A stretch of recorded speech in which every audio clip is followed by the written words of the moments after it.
여러분 안녕하십니까. 전주 볼리비아 대사 이종철입니다. 저는 2015년부터 2018년까지 주 볼리비아 한국 대사를 역임하였습니다. 그래서 오늘 여러분들에게 볼리비아에 관한 여러 가지 정보를 설명을 드리고자 합니다. 먼저 볼리비아의 자연과 생태 환경에 대해서 말씀드리고자 합니다. 볼리비아는 남미 대륙의 중앙에 위치한 내륙국입니다. 그래서 볼리비아의 인근국으로 브라질, 파라과이, 아르헨티나, 칠레, 페루 등과 접경을 하고 있습니다. 유일하게 콜롬비아만 빼면 거의 모든 남미 국가와 국경을 접하고 있는 그런 국가입니다. 그리고 그 지리적으로는 적도와 가까운 열대권에 속하지만은 고도에 따라서 서쪽의 그 안데스 산맥의 고원지대, 고원 기후로부터 동쪽으로는 아마존 유역의 열대 기후까지 아주 다양한 분포를 보이고 있기도 합니다. 볼리비아 서쪽은 이제 안데스 산맥을 이루는 다양한 고산지대고 높은 고원 평야지대인데도 가장 높은 산은 이제 해발 고도 6,542m에 달하는 타파카 바스로 산이고, 수도 라파스 인근에 있는 일리마니 산도 6,439m로 상당히 높은 고도를 자랑합니다. 이 산이 유명한 것은 특히 1960년대 미국의 아이스하키 대표팀이 남미 원정을 갔다가 이 산에 이제 비행기가 불시착을 해서 다수의 사상자를 내고 이 아이스하키 선수들이 시신의 인육을 먹고 버텼다고. 그래서 나중에 이제 구조가 돼서 이게 이제 영화로도 나오고 했죠. 그래서 상당히 유명합니다. 그리고 동쪽에 위치한 아마존 분지는 그야말로 아마존강 유역의 밀림 지역입니다. 그래서 여기는 동식물적인 생태 다양성을 보유하고 있습니다.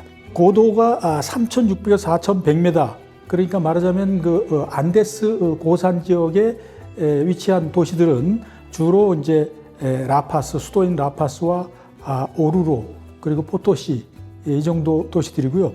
그리고 우리나라의 백두산 고도와 거의 비슷한 2,500에서 2,800m, 이걸 이제 중산간 지역이라 그러는데, 이런 데 위치한 도시는 이제 코차밤바, 추키사카 등 도시들을 볼 수 있습니다. 그리고 이제 나머지는 이제 동쪽에 아마존 밀림 지역인데 고도가 약 300에서 1,500m 열대 기후를 지닌 도시들입니다. 그 경제 수도라고 할 수 있는 산타크루스와 베니 등이 여기에 속합니다. 두 번째로 저희가 식민지 시대 이전에 볼리비아의 역사에 대해서 말씀드리도록 하겠습니다. 학자들에 따르면 이제 BC 약 2만 년경부터 안데스 산악 지역을 중심으로 원시, 수렵, 농경의 원주민들이 거주하고 있었다고 말이 되고 있고요. 당시 원주민들은 몽고계, 우랄, 알타이계로 보는 것이 이제 정설입니다. 원주민들의 아이들의 엉덩이에 몽고 반점이 있습니다. 우리처럼. 그러니까 몽고계가 거의 확실하다고 볼 수 있고요. DNA 검사를 한 결과도 90% 이상 우리하고 비슷한, 그야말로 우리의 먼 사촌이라고 할 수 있습니다. 다수의 문명들이 나오기도 했지만 정식으로 이제 왕국가 형태를 갖춘 것은 AD 300년경부터 티와나쿠나 우아리 문명이, 이 티와나쿠나 우아리 문명은 지금 티티카카 호수 인근에 있는 지역에서 발생한 문명입니다. 말하자면 이제 티티카카가 이제 물도 풍부하고 해서 그쪽에 이제 사람이 거주하기가 좋았기 때문에 이쪽에 이제 고대 문명, 티와나쿠나 우아리 문명이 발생을 하였고, 그 이후에 이제 정식 국가로 성립된 거는 이제 AD 12세기경에 아이마라 왕국이 형성이 되었다고 볼 수 있습니다. 그런데 이 아이마라 왕국은 이제 그야말로 볼리비아의 아이덴티티를 가진 최초의 왕국이라고 할 수도 있겠죠. 그런데 이제 이 아이마라 왕국은 북쪽 페루 쪽에서 내려온 좀 더 발달된 문명인 잉카 문명의 케추아족에게 이제 결국은 정복을 당하게 됩니다. 그래서 현재는 볼리비아는 아이마라, 케추아, 과라니족 등 36개 종족이, 다양한 종족이 이제 공존하고 있습니다. 그래서 지금 볼리비아의 정식 국호도 볼리비아 다민족 국가라고 그렇게 이제 자기들이 명명하고 있습니다. 그 이후에 이제 스페인 식민 시대에 들어갔다고 볼 수 있는데요. 1538년에 프란시스코 피사로에 의해서 이제 볼리비아가 점령을 당했죠. 스페인군은 그때 사실은 숫자로는 얼마 되지는 않았었는데 원주민들을 쉽게 복속을 시켰습니다. 그래서 이후에는 이제 페루 리마 부앙 통치하에 볼리비아 식민지 건설이 이제 시작됐다고 볼 수 있겠습니다. 그 이후에 이제 1545년에 이 볼리비아의 고산지대에서 대규모 은광이 발견되게 됩니다. 현재의 대도시들이 이제 수크레, 포토시, 라파스들이 있는 도시들인데요. 이 도시들에서 이제 은광, 금도 발견이 되기도 하고, 그래서 스페인이 이제 이들 도시들을 중심으로 해서 광산 채굴을 하면서 많은 인구들이 모여 살게 됐죠. 그래서 당시에 인구가 10만이 넘었다는 것은 굉장히 큰 도시였다고 볼 수 있겠습니다.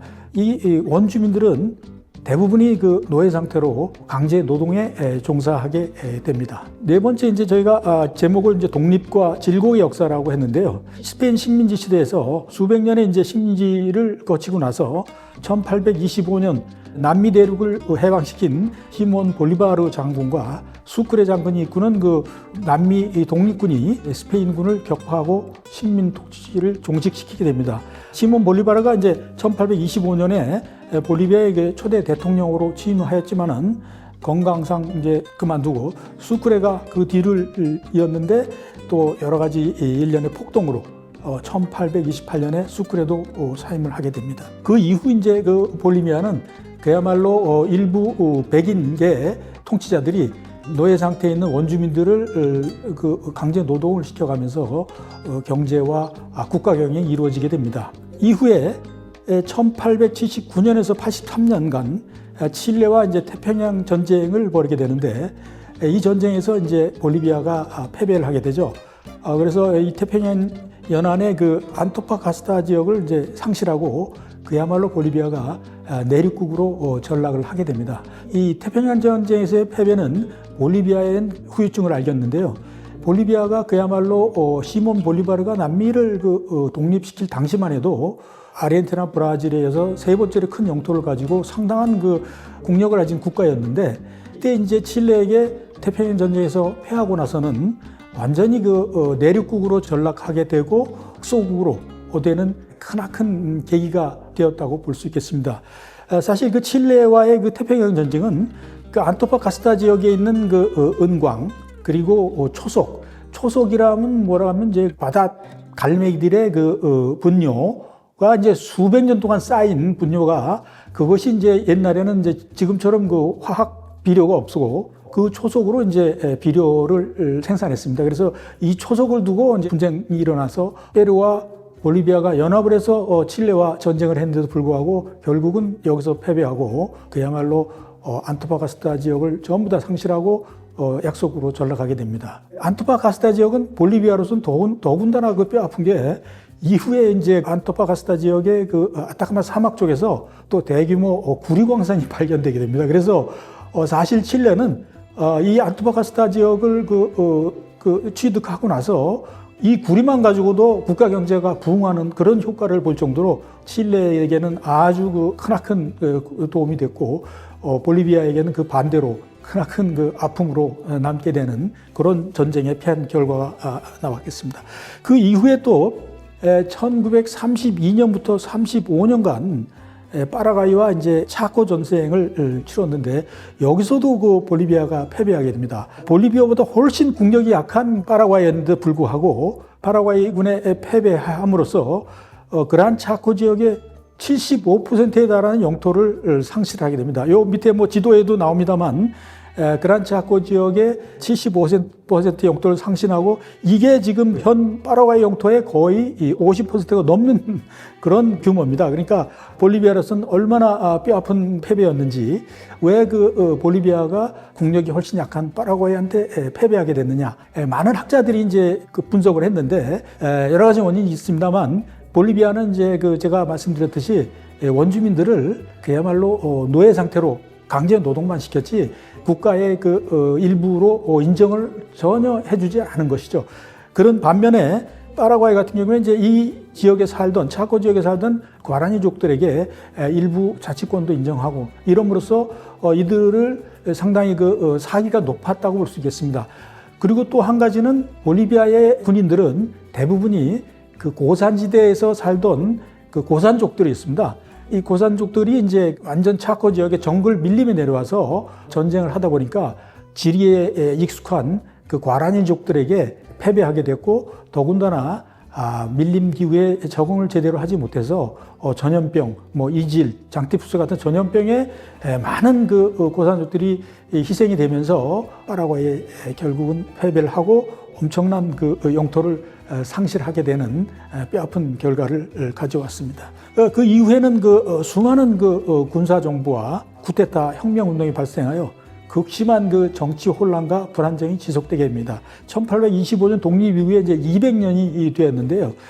그동안 거의 150회 이상의 정권 교체, 쿠데타 이런 게 일어나서 거의 1년에 한 번씩 정부가 교체될 정도로 불안정한 정치 상황을 보이게 됩니다. 이러한 불안정한 정치 상황이 지속되다가 2005년도에 마스당이라고 합니다. MAS인데 모비멘토 알 소셜리즈모라고 해서 사회주의 운동당을 창당한 에보 모랄레스 대통령이 이제 나타나게 됩니다. 에보 모랄레스 대통령은 코카 재배 농민조합의 조합장을 하던 조합장 출신의 노동운동가였죠, 말하자면.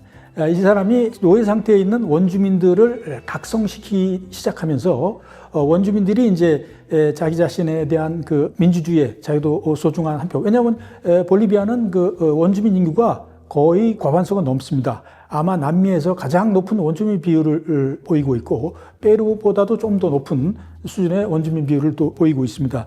그래서 이러한 원주민들을 각성시키고 이 사람이 이제 수차례에 걸쳐서 투옥과 정치 활동을 반복하다가 결국은 2005년 대통령 선거에서 대통령으로 당선되게 됩니다.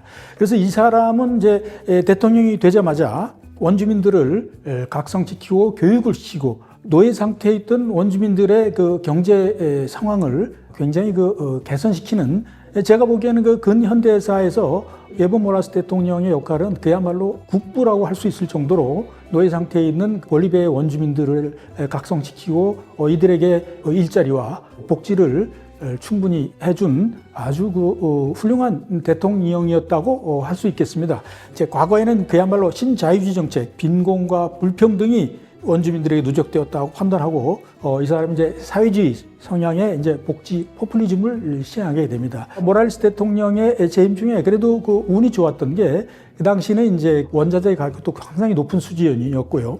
그러다 보니까 광산물이 굉장히 자연자원이 많은 볼리비아가 광물이라든지 에너지 산업 이런 것들을 이제 국유화해서 이제 국가 재정을 확보해서 이제 복지 정책을 시행하게 됩니다.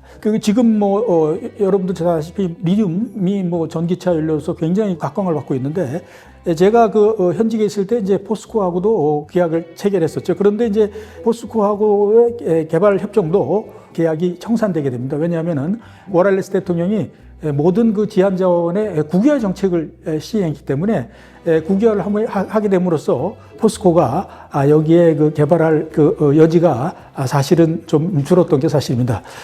그리고 2016년에 이제 대통령 연임 제한을 위한 이제 헌법 개정을 추진했는데 국민투표에서 이제 부결이 됐죠. 그러나 이 사람은 이제 권력에 대한 집착이 심해서 2020년도에 이제 헌법재판소의 의결을 통해서 이제 결국은 이제 제출만 했죠. 그런데 개표 과정에서 부정선거 연루 의혹으로 결국은 이제 국제사회의 압력, 그리고 국내에서도 이제 상당히 큰 데모가 일어나고 그러면서 사퇴를 하게 됩니다. 그래서 이 모랄레스의 업적은 사실은 굉장히 크다고 할 수 있습니다. 모랄레스가 재임하던 한 10몇 년 동안 볼리비아의 경제 성장은 약 5% 이상의 경제 성장을 달성했고요. 국민 소득도 약 2배가 넘는 그런 신장을 보여줬다고 할 수 있겠습니다. 그 이후에 이제 루이스 아레스 정부는 이제 모랄레스 정부 시절 경제재정부 장관 출신입니다. 그래서 저하고도 사실 몇 번이나 면담을 한 잘 알고 있는 대통령이기도 한데, 근데 이제 이 사람이 이제 후임으로 대통령으로 역임을 하면서 5년 동안 이제 경제정책의 실패로 인해서 작년에 외환부가 1억 5천만 불뿐이 안 될 정도로 굉장한 경제에 어려움을 겪고 있고, 환율도 그전에는 전부 다 6.95 그야말로 고정 환율 제도를 시장했었는데 지금 시장 환율은 11에서 12 정도 되는 굉장히 어려운 상황을 보이고 있습니다. 지금 이제 루이스 아레스 정부는 이제 올해 10월에 이제 새로운 대통령을 뽑게 되어 있는데요. 이러한 광대한 국토와 지화자원과 농산물 등에도 불구하고 볼리비아 경제는 그야말로 파산 직전에 이르렀고요. 이러다 보니까 이제 루이스 아르세는 이제 다음 차기 대선에는 출마하지 않는 게 이제 거의 기정사실화 되어 있고, 재미난 거는 이제 우리 교민들이 거기 한 1000여 명 정도 살고 있습니다. 라파스, 산타크루스, 코차바마 이런데. 그런데 산타크루스 지역에 살고 있는 교민 출신의 선교사 아들이에요. 정치현 씨라고. 이 양반이 이제 지난번 대선에도 출마했다가 약 한 10% 가까운 지지율을 얻고 이제 물러났었는데, 이번에 벌써 지지율 1, 2위를 지금 기록하고 있는 중입니다. 이게 이제 왜냐하면 여러 가지 이유를 들 수 있겠는데요. 정치현 후보가 이제 아버지가 이제 선교사 출신인데 산타크루스 지역에서 우세볼 대학이라고 하는 종합대학을 설립해서 지금 경영을 하고 있기도 하고, 더군다나 이제 정치현 후보도 기독민주당 이런 거를 이제 창당을 해서 아마 이번 선거에서 상당한 돌풍을 일으키지 않을까, 그렇게 지금 판단이 됩니다. 왜냐하면은 지금 볼리비아에도 전 세계와 마찬가지로 한류가 열풍을 보이고 있습니다. 그래서 이 한류를 지지하는 여러 젊은이들이 기존 정치권에 몸담지 않고 청렴한 이미지의 정치현 후보를 지지하는 경향이 상당히 있는 걸로 알고 있습니다. 그래서 지금 여당인 마스당, 사회주의 운동당 내에서도 에보 모랄레스 파와 그다음에 반 에보 모랄레스 파 사이에 상당한 갈등을 보이고 있고, 이런 갈등의 사이에서 우리 정치현 후보가 청렴한 이미지를 계속 부각을 하고 새로운 경제 정책을 제시한다면은 이번 대선에서 정치현 후보가 놀랄 만한 결과를 보일 수도 있지 않겠느냐, 이렇게 생각을 할 수도 있겠습니다. 볼리비아는 여러분들 잘 아시다시피 자기네들이 그럽니다. 황금 의자에 앉은 거지다. 이게 왜냐하면 볼리비아에 제가 처음에는 이렇게 굳이 말씀을 안 드렸습니다만, 영토가 우리 한반도에 지금 많은 영토를 뺏겼음에도 불구하고 한반도의 5배, 우리 남한의 10배가 되는 영토입니다. 그러나 인구는 1000만을 조금 넘습니다. 1060만 정도. 지하자원은 엄청나게 풍부합니다. 지금도 금, 은, 구리, 아연, 한국에서 아연, 고려아연에서 연 5억 불 이상의 아연을 수입하기도 했고요. 네이션 빌딩에 대한 국민적인 합의라든가 정치적인 안정, 이런 것만 이룬다면은 볼리비아는 그야말로 성장 잠재력을 갖춘 엄청나게 잘 사는 국가로 발전할 수 있는 잠재력을 가진 나라라고 볼 수 있겠습니다. 그리고 볼리비아는 굉장한 관광지로 소개가 되고 있습니다. MZ세대를 비롯해서 나이 많으신 분들도 볼리비아 우유니 소금 사막을 한번 꼭 가봐야 된다 하는 게 이제 요즘 추세가 되었는데요. 우유니 소금 사막은 우리나라의 거의 충청북도 넓이의 소금 사막이죠. 옛날에 바다였던 데가 이제 융기를 해서 지금 소금 사막이 되었는데요. 소금 사막 위에 물이 살짝 잠길 정도가 되면은 이게 이제 그야말로 세계에서 가장 큰 거울이 됩니다. 그래서 야간에는 야간대로 별이 360도 바닥을 비롯해서 비칠 정도고, 사진이 엄청 잘 나오는 걸로 유명합니다. 그래서 젊은 사람들이 여기 가서 사진 찍는 게 거의 버킷리스트에 일본으로 들어가 있을 정도로 지금 우리나라 관광객들이 많이 방문하고 있습니다. 그 이외에는 이제 티티카카 호수가 상당히 유명한데요. 티티카카 호수는 세계에서 가장 높은 곳에 위치한 호수가 되겠습니다. 담소. 밀집으로 만드는 그런 섬에서 사는 원주민들도 있고, 이들이 또 어업과 여러 가지 경제 활동에 종사하면서 관광 수입도 많이 올리고 있는 곳입니다. 그리고 라파스에는 이제 유명한 것이 이제 마녀시장. 마녀시장은 볼리비아의 공예품들을 아주 저렴하게 팔고 있어서 굉장히 유명하기도 합니다. 한 가지 더 들자면은 라파스가 고도차가 굉장히 많이 납니다. 3,300m부터 4,000m가 넘는 지역까지 라파스가 분포를 하고 있는데요. 특히 공항이 있는 에랄토는 4,100m가 넘습니다. 그러다 보니까 공공교통이 부족합니다.